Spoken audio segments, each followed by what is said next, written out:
Recently, I've been obsessed with philosophy, particularly philosophy in film, because that seems to be the most effective way to share a philosophical idea without coming off as a pretentious hippie. Directors like Andrei Tarkovsky, Yorgos Lanthimos, and Terrence Malick, who was actually a philosophy professor at one point in his life, are all known for their philosophical and spiritual overtones in their films. But there's one director that is far and away the most iconic artist of this lifetime. Matt Ross, baby! That's right, Gavin Belson from Silicon Valley is a movie director, and today we're going to be analyzing his film Captain Fantastic and what it has to say about the human experience.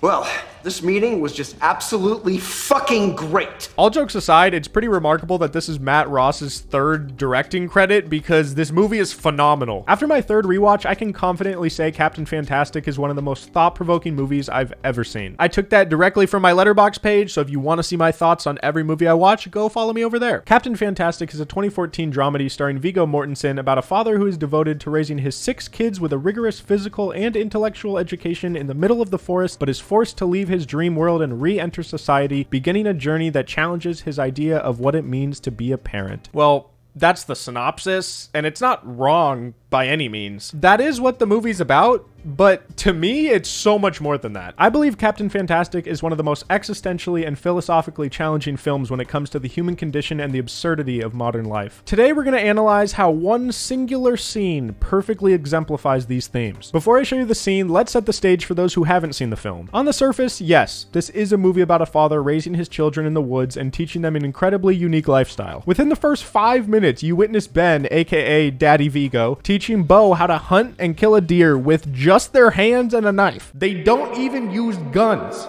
You see the deep mutual respect shared between Ben and his children. You see how efficiently and harmoniously the family functions in this way of life. No electricity, no running water, no heating systems. They're literally just raw dogging life. Throughout the beginning of the film, we get a pretty solid understanding of the family dynamic and the love and respect the whole family has for one another. We also start to see why this lifestyle is so appealing to them and how, in many ways, it's much better than modern life. For example, the father homeschools all the kids, allowing them to be passionate and engaged in what they're studying and reading. There's this one scene where they're all reading their individual school books in a circle around the campfire. Here's what they were reading. The Brothers of Karamazov, a passionate philosophical novel that enters deeply into questions of God, free will, and morality. Guns, Germs, and Steel chronicles the way the modern world came to be and stunningly dismantles racially based theories of human history. The Fabric of the Cosmos, Space, Time, and the Texture of Reality, a grand tour of the universe that makes us look at reality in a completely different way. And Middlemarch explores nearly every subject of concern to modern life, art, religion, science, politics, self, society, and human relationships. Clearly, this family takes pride in freedom of thought and forming your own opinions of the way the world is. And although it didn't show what the oldest son, Bo, was reading, we can infer it was something philosophical based on this conversation with Bo and his dad. Avoid Marxism, or telling her you're a Trotskyite. Trotskyist. Only a Stalinist would call the Trotskyist a Trotskyite, and I'm not a Trotskyist anymore.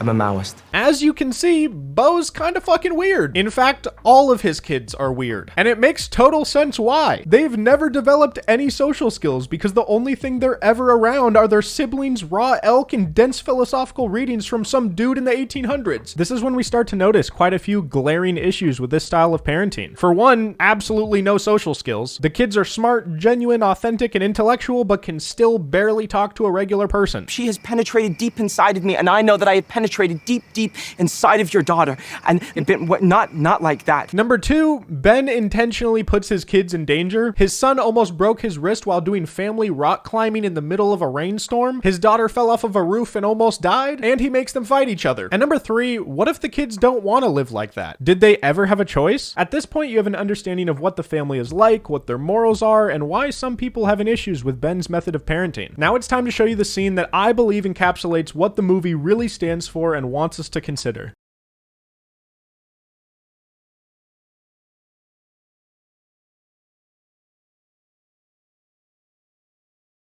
I don't think you have any idea what you're doing to them. I'm saving their lives. That's what I'm doing. You sound so ridiculous. Is knowing how to set a broken bone or how to treat a severe burn ridiculous? Knowing how to navigate by the stars in total darkness, that's ridiculous? How to identify edible plants, how to make clothes from animal skins, how to survive in the forest with nothing but a knife, that's ridiculous to you? Jesus. They have the cardiovascular and muscular endurance levels of elite athletes. Who cares?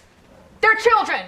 They need to go to school. They need to learn about the world. Wow, things are heating up. We're gonna break this scene up into segments so I can break it down. See, in the first part of the scene, both Harper, Ben's sister, and Ben share their respective point of views of his family's lifestyle. It's completely understandable why Harper would be mad. To be honest, if I was a parent, I would probably react the same way. Harper is doing her best, and she bases her values as a parent and as an individual on her worldview and life experience. To her, Ben's lifestyle is not what a good life looks like. Justin! Jackson! Would you please come down here for a second?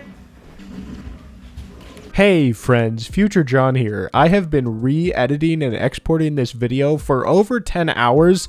I have to distort this upcoming clip a little bit because it keeps getting copyright claimed on YouTube, so it looks a little funky and that's not how it looks in the movie, but I have to do that in order to even upload the video, so my apologies. Enjoy.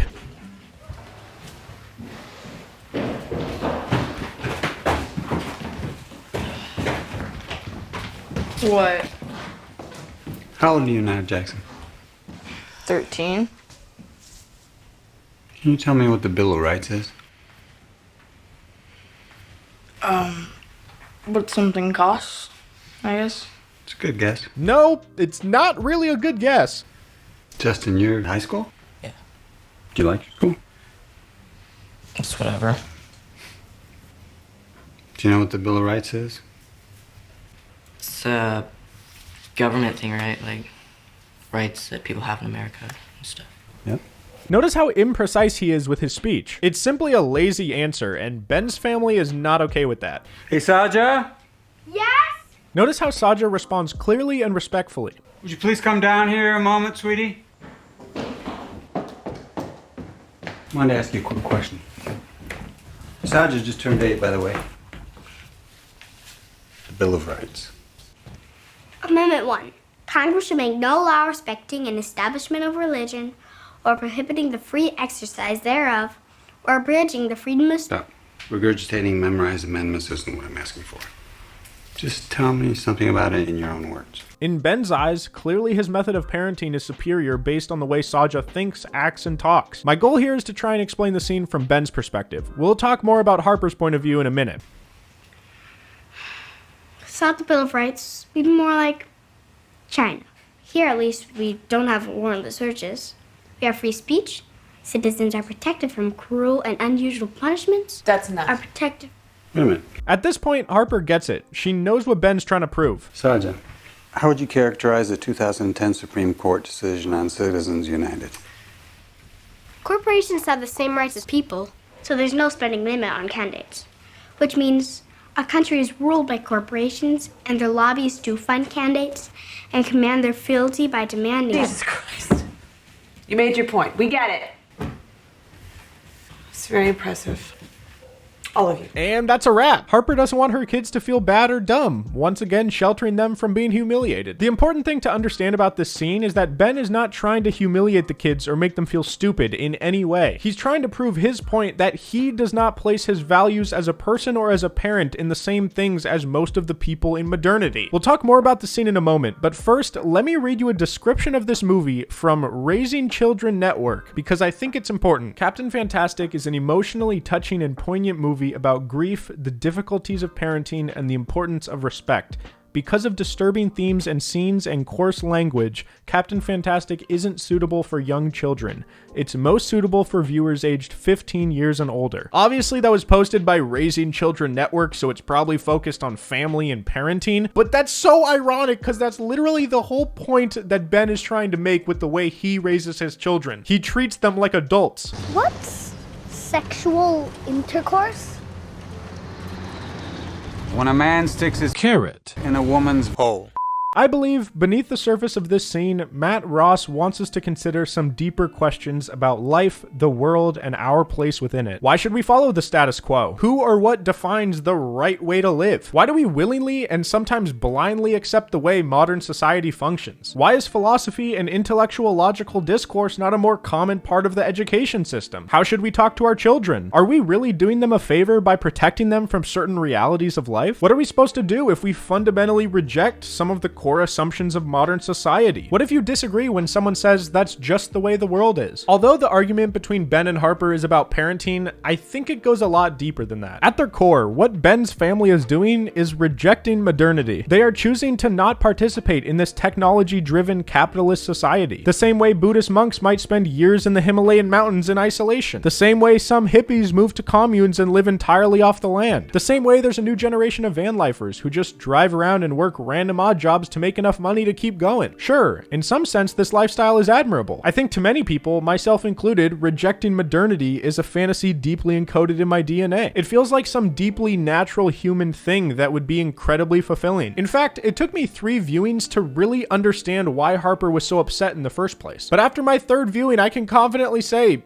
Harper's right. Let's break down her perspective because I think it's important to understand the underlying themes of the film. To Harper, Ben is just a flat out bad parent, and it is totally valid for her to feel this way. Ben's parenting styles lead to a lot of questions like, why aren't your children in school making friends and developing social skills? They're clearly a little awkward and don't have any friends. What if they want to go to college? How will they even get into college? Will all of these real life skills they have really benefit them in society? Why are you intentionally putting your kids in danger? You are choosing to make their life riskier and more difficult than it needs to be. I think most people would agree that at the end of the day, it is the responsibility of the parent to do what is best for their children, even if it's not necessarily what they want out of their own life. Ben and his wife made a conscious choice to reject modernity, and certain consequences, good and bad, come along with that. For the good, they create their own meaning, they do what they desire on a daily basis, they are not slaves to any particular system, the parents curate the quality of the education the children get, and they live by what they believe to be true based on their own life experience, not what others tell them to believe. For the bad, they have no modern medicine technology which separates the kids from their mother. They have no socialization with any humans other than their immediate family. The kids are put under unnecessary amounts of risk, and Ben teaches them certain moral lessons like stealing groceries is okay to boost your morale. I think the reason this film connects with so many people on such a deep level is because we relate to Ben and we see his perspective. Many of us share many of the same moral values as Ben, and we wish we could live like him. I think the film wants us to ask ourselves, does life have to be all or nothing? Is there a way to build a meaningful life amidst all of the bullshit of modernity? Can there be some sort of balance? After many rewatches of this movie and countless nights in bed thinking, I've come to the understanding that we don't need to reject modernity entirely in order to provide a meaningful life for ourselves and our kids. See, it's not just about providing a good life for your kids. It's also about living a meaningful life for yourself. We are individuals, and before we can care for anybody else, we need to care for ourselves. The Bill of Rights scene encompasses the biggest theme of the entire movie, which is, how do we structure our life to fit into the parameters of modern society while still doing what we truly believe in? Sure, some people become monks and spend their lives in isolation, separating themselves from the material world, and yes, in my eyes, that is undoubtedly powerful, but not everybody can do that. Now, I might be overanalyzing this entire movie, but at the end of the day, a movie's impact is really the impact that it has on the viewer, and for me, this was one of the movies that made me fall in love with filmmaking. I genuinely believe if I never watched this movie, I wouldn't be as in love with film as I am today. Also, it takes place in the Pacific Northwest, and there's a scene where they drive through downtown Bellevue in their bus. This shot at the end of Captain Fantastic is literally in Bellevue. That's downtown Bellevue right there. And they stop at SeaTac Airport, so this movie obviously has a special place in my heart. Wow, this was my first video essay, and I'm gonna be honest, I didn't really know how to conclude that or wrap it up very well, so please bear with me as I learn and try and improve these videos. I spent quite a few hours writing this script. This is my first scripted video I've ever made, so if you guys enjoyed this, please drop a like and a comment. It helps me out a lot. Also, I really wanted to let all of you know that since my last post, I've started streaming on Twitch quite a bit, talking about movies, ranking movies, hanging out on Letterboxd, so definitely go over there, drop me a follow, come hang out. It's super fun, and I stream a couple times a week now. I also just wanted to say that I'm back to uploading. I know I've been away for a couple months now, but I really just needed to reset, figure out what I'm doing with my life, my career, how I want to organize my content, and what I really am passionate about making, and I feel like I finally found that. To be honest, I'm still very confused what I'm doing with my life and my career, but I do know that content like this is something that I truly want to make and I'm inspired by every single day. So if you guys have any feedback or content ideas, definitely leave them in the comments down below.